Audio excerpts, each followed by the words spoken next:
सुप्रभात विद्यार्थियों, मैं आपकी हिंदी की शिक्षिका सलोनी। बच्चों, हमने अभी तक विशेषण के भेदों में 3 भेद पढ़े। कौन कौन से? पहला गुणवाचक विशेषण, दूसरा संख्यावाचक विशेषण और तीसरा परिमाणवाचक विशेषण। अब हम विशेषण का आखिरी भेद पढ़ेंगे जो है सार्वनामिक विशेषण, और सार्वनामिक विशेषण को हम संकेतवाचक विशेषण भी कहते हैं। तो चलिए शुरू करते हैं। सार्वनामिक विशेषण शब्द वह विशेषण शब्द होते हैं जो सर्वनाम होते हुए भी विशेषण का कार्य करते हैं। तो ऐसे सर्वनाम शब्द जो विशेषण का कार्य करें उन्हें हम क्या कहते हैं? सार्वनामिक विशेषण। तो चलिए उदाहरण के माध्यम से हम अच्छे से समझते हैं। बच्चों, इन वाक्यों को ध्यान से पढ़िए। ये घर मेरा है। नेक्स्ट, वह साइकिल तुम्हारी है। नेक्स्ट, ये पुस्तकें रतन की हैं। नेक्स्ट, वे कलमें मेरी हैं। बच्चों, इस वाक्य में घर, साइकिल, पुस्तकें, कलमें जी क्या है? संज्ञा है, यानी कि विशेष्य हैं। और यहाँ पे ये, वह, ये और वे, ये क्या है? सर्वनाम है, मगर ये किसका कार्य कर रही हैं? विशेषण का कार्य कर रही हैं, यानी कि विशेषता बता रही हैं। किसकी विशेषता बता रही हैं? घर, साइकिल, पुस्तकें, कलम की। यानी कि ऐसे सर्वनाम शब्द जो विशेषण का कार्य करे उन्हें हम क्या कहेंगे? सार्वनामिक विशेषण। तो यहाँ पे ये क्या आ गया? विशेषण।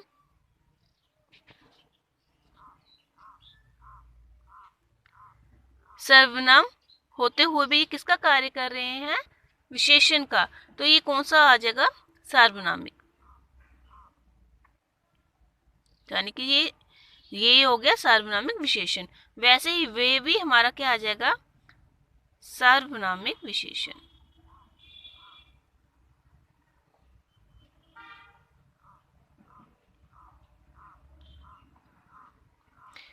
यहाँ पे ये भी सार्वनामिक।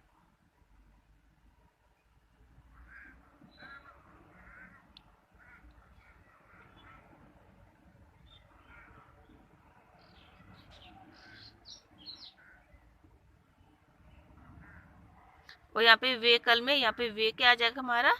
सार्वनामिक विशेषण।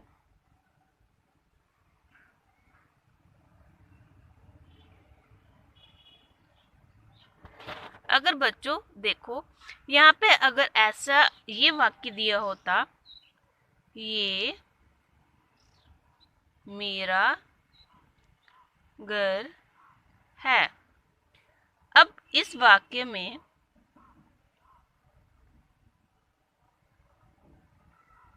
ये जो है ये सर्वनाम हुआ। क्यों? क्योंकि सर्वनाम जो है यहाँ पे घर की तरफ निश्चित संकेत कर रहा है कि ये घर मेरा है। ठीक है, तो यहाँ पर विशेषता नहीं बताई जा रही है। यहाँ पे क्या संज्ञा की जगह पर जो ये है शब्द प्रयोग किया जा रहा है, तो ये क्या आया? ये हमारा सर्वनाम हो जाएगा। ठीक है, अगर यहाँ पे ये के तुरंत बाद अगर संज्ञा शब्द का प्रयोग हो तो वो हमारा सर्वनामिक विशेषण हो जाएगा। और यहाँ पर जिस वाक्य में निश्चित संकेत किया जाएगा कि ये घर मेरा है, तो वो कौन सा आएगा? निश्चित सर्वनाम। ठीक है, जैसे यहाँ पे देखिए, अगर इस वाक्य में वह साइकिल तुम्हारी है, अब वह साइकिल ये तो विशेषता बता रहा है साइकिल की, तो ये हमारा आगे था सर्वनामिक विशेषण। अगर ऐसा होता कि वह तुम्हारी साइकिल है, निश्चित संकेत अगर वहां पे इस वाक्य में, फिर जैसे यहाँ पे देखिए, वह तुम्हारी साइकिल है। अब बच्चों, अब यहाँ पर जो है वे जो होगा ये सर्वनाम हो जाएगा।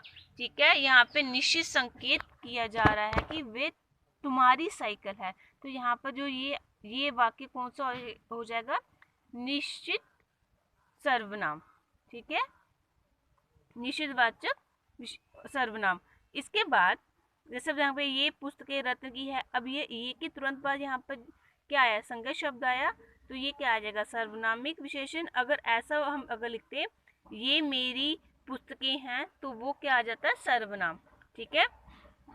वे कलमें मेरी हैं, अगर ये आता है वे मेरी कलमें हैं, तो वो जो है सर्वनाम हो जाता है। लेकिन यहाँ पर वे कलमें हैं, तो वे कलमें विशेषण का कार्य कर रही हैं, विशेषता बता रही है किसकी, कलमे की, तो ये क्या आ जाएगा, सार्वनामिक विशेषण।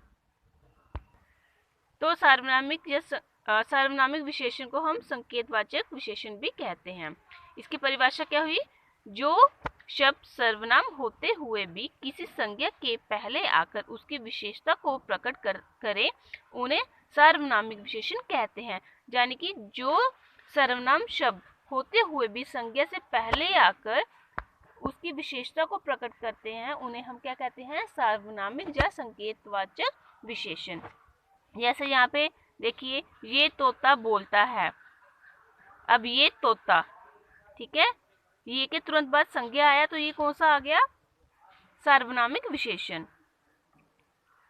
जैसे इस पुस्तक को अवश्य पढ़ो, तो इसके तुरंत बाद संज्ञा आ गया, तो ये भी क्या आ गया हमारा, सार्वनामिक विशेषण। नेक्स्ट है यहाँ पे, मेरी पेंसिल कहाँ है। अब मेरी जो है सर्वनाम है, मगर ये विशेषण का कार्य कर रही है, तो ये क्या आ जाएगी, सार्वनामिक विशेषण।